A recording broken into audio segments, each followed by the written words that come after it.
There are many things that are going on in the world today, but there's some things that get special attention, particularly on cable news.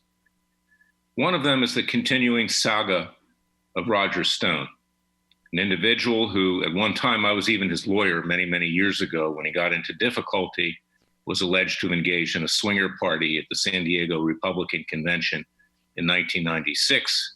I got the media off his back at that time. He was also my campaign manager when I ran for the US Senate for a few weeks before I learned that he was actually doing other things and representing Al Sharpton, if you can believe that, in a various political endeavors up in New York. He told me he was going to see his father, but he was representing Al Sharpton. And also he brought all of his people into my campaign who bought equipment. And when they left with my equipment. They misappropriated that equipment.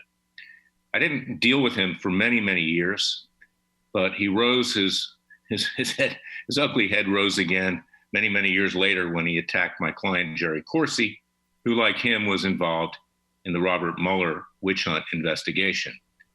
Corsi was not indicted. He did not lie under oath. He did not threaten witnesses. He did not obstruct justice, but Roger Stone was.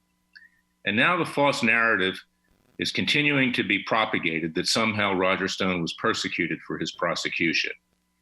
Well, you had to attend that trial, and I did. I monitored it on behalf of Dr. Corsi because Dr. Corsi had been subpoenaed by Robert Mueller and by Stone to testify. And I sat there for 2 weeks, and there was not one witness presented by Roger Stone or his defense counsel. In fact, Stone, who's never short on words and likes to shoot his mouth off, wouldn't even take the stand. He was convicted in his own words. He was convicted in the emails and texts which he had written. And even his lawyers had written letters which were false. They were lucky that they were not indicted along with Stone. So I'm watching very briefly Sean Hannity last night. Just happened to be on. I don't generally watch him because I can't take listening to the stuff that he says over and over and over again with the same guests who do nothing, just go in there and pontificate. And he says that Roger Stone did not get a fair trial. He says that in passing, as he's referencing what's happening with regard to the policeman in Atlanta as to whether he will get a fair trial given the lynching that's occurring there at this point in time. And I'm not saying that that police officer did things that were completely right, but certainly he didn't need to be indicted for first-degree murder. I mean, this is, in effect, a lynching. And that's what it is, mob mentality. So I agreed with Hannity, at least with regard to that, but to compare Roger Stone not getting a fair trial to what may happen in Atlanta is ridiculous. Or to compare Roger Stone to what's happening with General Michael Flynn, who obviously got a raw deal. He did the wrong thing. He had a Democrat lawyer defend him at Covington and Burling. They threw him under the bus. They told him to get up there and plead guilty when he wasn't guilty, and now he's in a fix.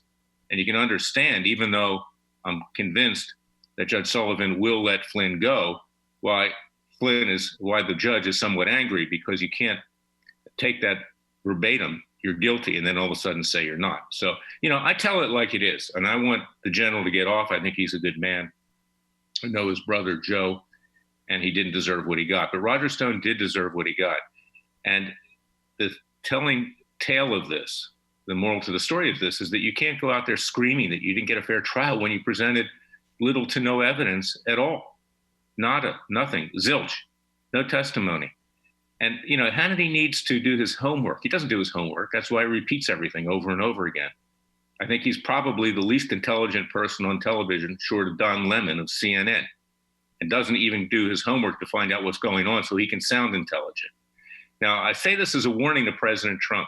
If you go ahead and pardon Roger Stone, you now are 8 points behind Joe Biden. And it creates an impression with independent voters that you don't care about the law, you don't respect the law, you're not the law and order president. Now, we need you, President, to step up to the plate now with regard to what's going on in Seattle, with regard to what's going on around the country in this persecution of police officers. I represent police officers in Philadelphia. I'm going to be bringing a lawsuit for reverse discrimination in that regard. They were hacked into by a group called the Plainview Project, and most likely financed by George Soros, into their private social media accounts. They didn't say anything that was that objectionable, hardly anything at all, and they were fired many, many months ago. This is just one part of what's going on with the police today, where you're going to be left defenseless. Now, sure, police need to be held to account, but this mob mentality to lynch them is inappropriate, and they're going to be quitting in droves. And see what happens then, not just in the inner cities with regard to protecting your home and your hometown. And that's my message for today. Listen carefully to what you hear on cable news, because it's frequently not correct. And don't get addicted to it. It's become like drugs. Listen to Radio America. Listen to my podcast. Listen to my radio show. Listen to others who can tell the truth in social media. And in that regard, we're fighting Google, YouTube. We're in the courts as others just complain. I was listening to Senator Ted Cruz, and he made a lot of good points this morning. He was on cable news about Google, YouTube. He's right. But who's doing something? It's your Freedom Watch. Who's doing something with regard to China and the coronavirus? It's your Freedom Watch. We sued China. Class action for $21 trillion for the damage they have done, not just in Texas, but in Jerusalem. We're going to soon be bringing a case in Florida, and I have a criminal case at The Hague to hold the communist Chinese leadership to account and throw them in prison where they belong for harming this country and the world. So go to freedomwatchusa.org, contribute to our cause, see if you qualify for our class actions, see if you can assist and become part of our Justice League. Do something. Just don't be entertained by Fox News. Actually do something and turn it off and listen to other sources of news which at least tell you the truth, or at least try to tell you the truth, as particularly as I see it. So thank you. God bless.